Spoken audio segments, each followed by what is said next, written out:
9 underrated horror movie monsters based on real mythology. All over the world, rich cultures have their own mythologies that run deep. While they have mighty and graceful gods and goddesses, they also have demons and evil beings that don't shy away from stepping into the limelight. Mothers often tell children stories of these creatures to put them to sleep, or get them to behave properly, because nothing is more terrifying than the ominous feeling that the terrifying monster might just be real.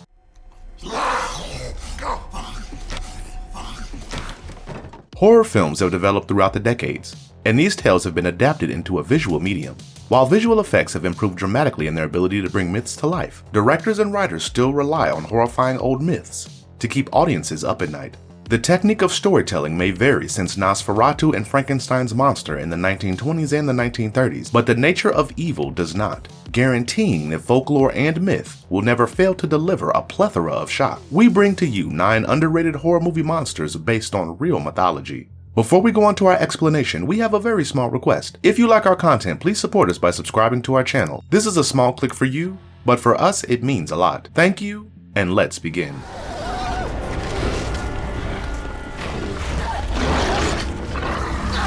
The movie Antlers explored the horrors of Wendigo. A Wendigo is an anthropomorphic deer-like monstrous creature with roots in Eastern Canadian First Nations legend. In recent years, this wicked, frightening beast has witnessed a horror renaissance. The fabled beast Wendigo appears in an increasing number of horror films set in forests. But 2021's Antlers devotes a significant amount of time to exploring the mythological beast's origin and how to defeat it. The film focuses on Wendigo's attacks that happen in a small town in Oregon as a group of young people try and figure out the cause behind the attacks and how to stop them. The film is dark and brutal, which further plays on the fear of the Wendigo that exists in myth and folklore. A malicious being known as a Wendigo is claimed to inhabit Minnesota's North Woods, the woodlands of the Great Lake region, and the central regions of Canada. This creature could resemble a monster with human qualities, or it could be a spirit that has possessed a human and turned them into a monster. Cannibalism, murder, ravenous hunger, and societal taboos against such behavior have all been linked to it in the past. A Wendigo is said to be born anytime a human being resorted to cannibalism to survive. Native American accounts of the creature described a 15-foot-tall ghost that had previously been human but had been changed into a creature by sorcery. The Wendigo is described as having glowing eyes, long yellowed fangs, deadly claws, and 2 lengthy tongues. Though each account differs significantly, the creature is reported to have a variety of powers and abilities, including stealth, being a near-perfect hunter, knowing and using every inch of its area, and using black magic to influence the weather. Wendigos are thought to be cursed to walk the country forever in search of human flesh to feed their voracious appetite, and if there is nothing left to eat, they will starve to death. Scared yet? Cause we're just getting started.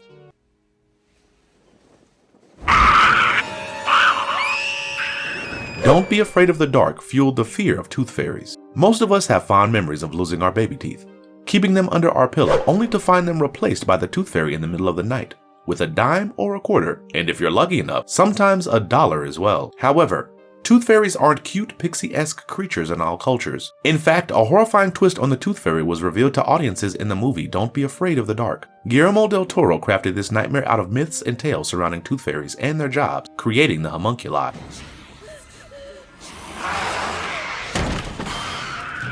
The homunculi are a legendary race of miniature nocturnal fairy-like creatures from the netherworld, who serve as the film's principal villains. They are also known as creatures, or simply tooth fairies. The homunculi aren't particularly large, but they're quick, and there are many more of them than there are of you. Think you can outrun them? Think twice. The actual horror of the creatures derives from the fact that they represent how innocent myths can also turn dark. The movie plot itself revolves around Sally, a curious young girl who resents her mother's decision to send her to live with her dad and his new partner in a large, stuffy house. Sally stumbles across a subterranean cellar while wandering around in the 19th century manor where the terrible little creatures lay in wait. They entice Sally to her death by promising to be friends, but what they really want is to tear her apart. They are shown to be old demons who used to feed on the teeth of infants until they needed something more substantial. They're tooth fairies you'd rather not see, and definitely don't tell any children about.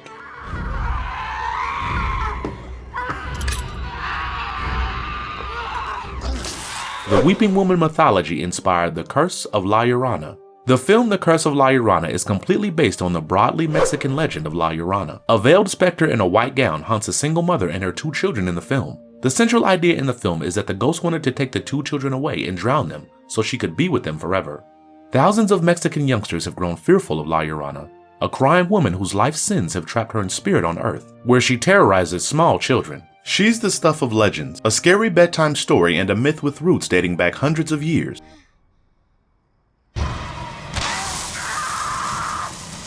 The story goes as follows. A long time ago, a woman named Maria married a wealthy man and had 2 children with him. Then their marriage hit a snag. Her husband began to spend less and less time at home, and when he did, he focused solely on the children. After a while, she notices him with another woman. Some accounts indicate Maria drowned her 2 children in a fit of wrath, but she quickly regretted it. Maria later drowned herself in despair. When she reached heaven's gates, however, she was denied admittance and sent back to Earth's purgatory until she could locate her children. She's now known as La Llorona, which means weeping woman in Spanish. According to folklore, she now hovers in her white funeral dress above and around bodies of water, forever wailing as she seeks for her lost children. The film did not completely stick to the actual portrayal of the La Llorona, and embellished the details in the way in which the spectre actually functions and behaves. However, this is not to negate the fact that La Llorona has inspired many horror films, and the truth behind the myth is what makes it so scary.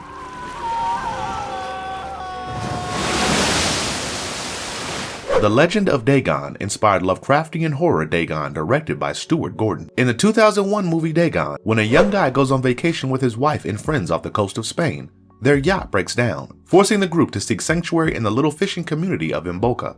A sequence of visions involving a gorgeous mermaid plague him, and fiction and reality soon mix into a terrifying universe populated by half-human, half-fish people. The history of the town is recounted by an old alcoholic in his chronicles. When the village fell on hard times, they abandoned their faith and hailed Dagon, an ancient Mesopotamian fertility deity who brought them wealth and abundance. Dagon tracks the group's attempts to evacuate the village before the demonic deity and his minions can force them to become blood sacrifices. The movie is based on a short story by the master of the macabre himself, H.P. Lovecraft. However, the entity in question here is rooted in mythology.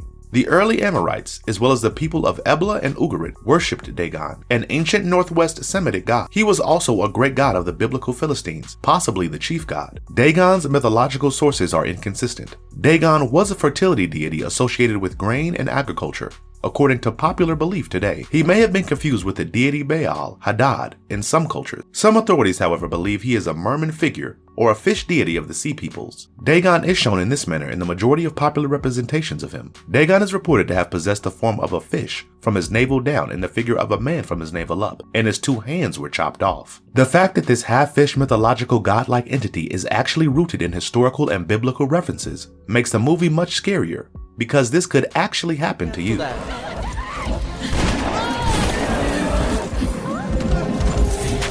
The creepy stories of Dullahan brought about the Headless Horseman. On their way to a party in the remote town of Wormwood, 7 college students become entangled in a terrifying Halloween ritual in which they are pursued by a furious ghost intent on chopping off their heads in the 2007 movie, The Headless Horseman. The Headless Horseman happened to be this enraged ghost in the film, typically shown as a black-clad rider on a black horse, riding out of hell and functioning under the authority of whoever has taken his head. Numerous European oral traditions include the fable of a beheaded horseman carrying his own head. Tales of headless horsemen are many, haunting the highways and byways of isolated areas, and even occasionally plundering our city streets, from the Middle English of Gawain and the Green Knight to the stories of the Brothers Grimm. The Dullahan was a wicked death harbinger whose origins can be traced back to the Celtic legend. He is claimed to be an incantation of Grom Dubh, a fertility god who demanded beheading as a type of blood sacrifice. His devotion ended when Christianity arrived in Ireland. He still roams the highways, chanting the names of those sentenced to die and carrying his head, angered by the loss of his sacrifice. When the Dullahan goes out riding, it's to collect the soul of some unfortunate victim, and legend has it that when he stops riding and screams out their name, they drop dead right there. He's claimed to have moldy cheese skin, odor like rotting corpses, and using a human spinal cord as his ungodly whip. W.B. Yeats edited fairy and folk tales of the Irish peasantry, which includes a record of the Dullahan. The Headless Horseman from Washington Irving's novel, The Legend of Sleepy Hollow, set in rural New York, is the most famous and long-lasting variation of the Dullahan figure.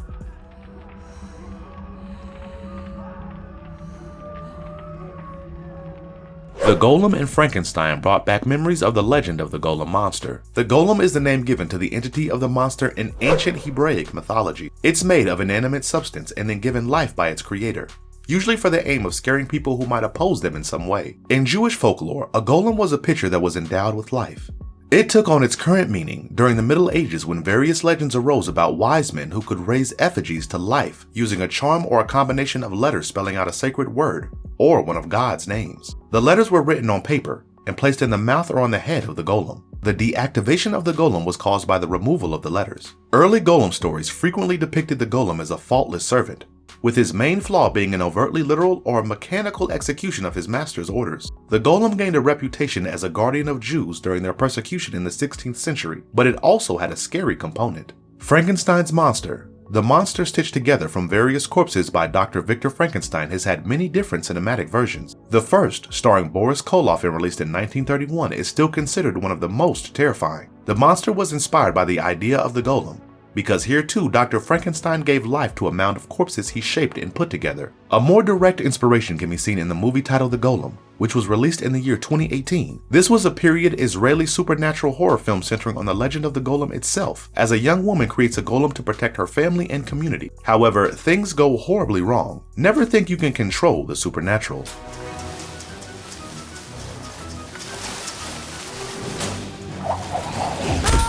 Leprechaun was seen in various movies, most notably the Leprechaun franchise. Another Irish mythology-based creature is the leprechaun. Leprechauns are the spawn of demons and fairies according to Irish mythology. They're cunning animals who hoard gold and enjoy playing practical pranks on unsuspecting people in search of their loot. They can be pleasant and grant humans wishes on rare occasions, but humans' greed is generally their doom when they ask for too much. A leprechaun is typically shown as an elderly guy with a red or white beard and a red or green coat. The leprechaun is usually depicted as being no taller than a young child, wearing a beard and cape, and perched on a toadstool. Irish leprechauns are well known in American pop culture, from sports to entertainment to food. Leprechauns who are known for guarding gold pots, floating down rainbows, and generally causing trouble are out in full force for St. Patrick's Day. Until it was relaunched in 2014, Warwick Davis was featured in the entire Leprechaun film series, about a particularly nasty leprechaun who didn't simply play pranks on people.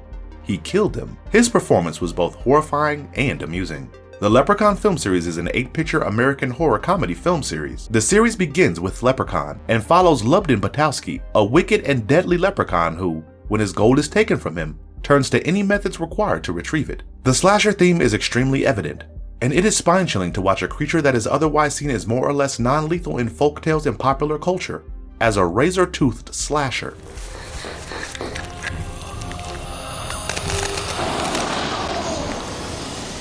The Pale Man was inspired by the legend of the Cyclops. Guillermo del Toro is not only one of his generation's most original directors, but also one of the most creative monster creators. The Pale Man is one of his most memorable monsters, and Pan's Labyrinth is one of the most fanciful examples of his minded action. Stigmata, Goya paintings, and Cyclops are all inspirations for the Pale Man. The Pale Man is portrayed as a terrifying-looking pale-skinned humanoid monstrosity with eyeballs in the palms of his hands. He is quite horrific to look at, but his physical features and the eyeballs in the palms of his hands are weirdly reminiscent of the mythological creature, the Cyclops. Cyclops were scary Greek mythological beings, sometimes represented as men or giants, but always with one enormous eye in the center of their forehead. They frequently appear in Greek myths, when the hero or heroine must pass a difficult test, such as in Pan's Labyrinth. Cyclops, in Greek mythology, are any of several one-eyed giants to whom various histories and actions were assigned in Greek fiction and literature.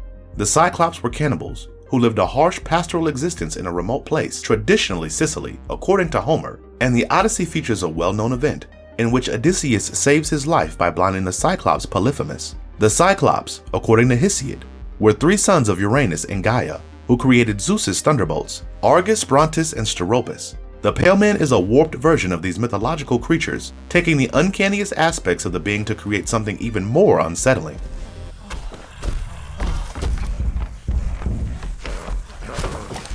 Troll Hunter and the Norse mythology brought to life. Last but not least, we have an entry from Norse mythology. Trolls are a fascinating part of Norse and Scandinavian mythology that has been bizarrely hijacked as a charming and musically inclined children's mascot. Although they have a long history of being cruel to humans, trolls are creatures from Nordic folklore and mythology, notably Norse mythology. Trolls are depicted as beings who live in isolated locations, like rocks, mountains, or taverns, live in small family units, and are rarely helpful to humans in Old Norse literature. Trolls became creatures in their own right in later Scandinavian legend, where they live far from human habitation, are not Christianized, and are considered hazardous to humans. Trolls' appearance varies significantly depending on the source. They can be ugly and slow-witted, or they can look and act just like humans, with no particularly repulsive characteristics. What distinguishes them, according to John Linlow, is that they are not Christian, and those who come into contact with them are unfamiliar with them. Trolls, regardless of how well they get along with Christian culture, were always dangerous, because trolls have a history of capturing and ravaging a farm or estate. Trolls have been depicted in a variety of ways in films, but Troll Hunter is a stunning Norwegian folk documentary that strips away all romanticism and portrays trolls as massive and obnoxious creatures. Troll Hunter's honest gaze on these monsters makes them feel new and undiscovered. The film is a huge hit and a stunning work of art. In Scandinavian legend, trolls are occasionally associated with certain landmarks, which are sometimes described as having been made by a troll exposed to sunlight. In modern popular culture, trolls are depicted in a number of media. The fact that these terrifying creatures are not just purely the figment of a writer's imagination is what makes these movies truly scary. There is a lot of dark and ominous imagery in most cultures, and mythologies that make for excellent choices as far as horror films go. Because what better way to scare a person than by warping the horror tales that they have already heard since they were little? Do you know any mythology-based movie monsters? Let us know in the comment section below. And if you liked our content, don't forget to leave a like and subscribe to us if you haven't already. Have a good one and be safe. Thanks everyone.